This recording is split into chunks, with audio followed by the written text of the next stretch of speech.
書名《自己的聲音》，作者寇特尼迪克馬斯。喺巴黎市中心一棟 4B 嘅屋企裏邊，住住一隻好聰明嘅鸚鵡，佢個名叫做哈洛德。哈洛德係一隻天賦異稟嘅鸚鵡，任何聲音哈洛德只要聽過一次就可以完美咁扮翻出嚟，例如鬧鐘聲，嘟嘟嘟嘟嘟嘟嘟嘟嘟嘟嘟，例如煲水聲，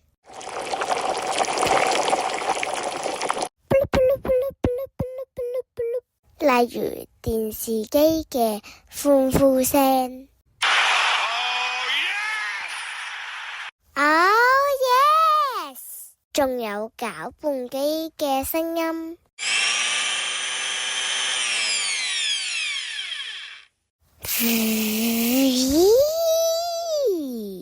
同埋電話嘅震機聲。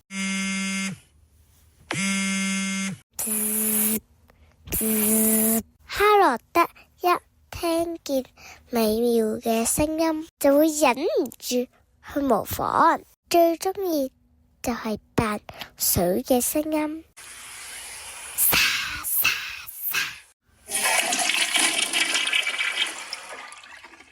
沙沙，佢仲會扮街外嘅人講 hello hello hello hello hello hello hello， 但係問題嚟啦，哈洛德唔想再模仿呢啲聲音，佢好想知道街外邊有啲咩唔同嘅聲音。有一日早上，哈洛德搵到個機會，有主人瞓到咯咯聲嗰時，佢咻一聲喺屋企隻窗飛咗出去啊！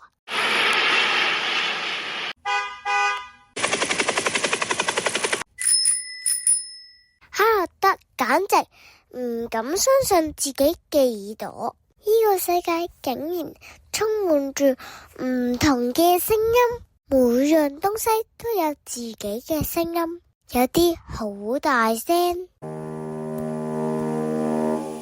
有啲細到蝸牛咁細聲，好開心嘅踩水嗒嗒聲，有好親密嘅小狗吸氣聲。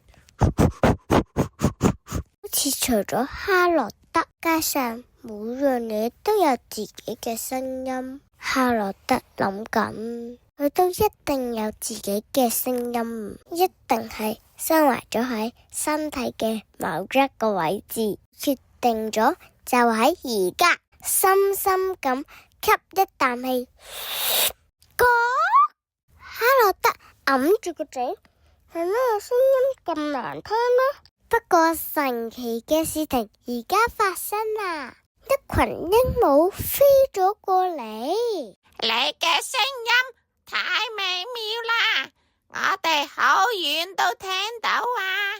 嗰日嘅下午，哈洛德為佢嘅新朋友表演所有佢識模仿嘅聲音，啲新朋友聽到好開心，唔捨得走喎。到咗晚餐時間，哈洛德請佢嘅新朋友嚟到屋企。哈洛德嘅主人一打開窗，佢嘅新朋友全部飛晒入屋啊！佢哋都識模仿屋企嘅所有聲音。當然，哈洛德都係最好嘅鬧鐘啦，仲係最好嘅水煲，最好嘅洗衣機同最好嘅花灑。不過令哈洛德最開心嘅係佢自己嘅聲音。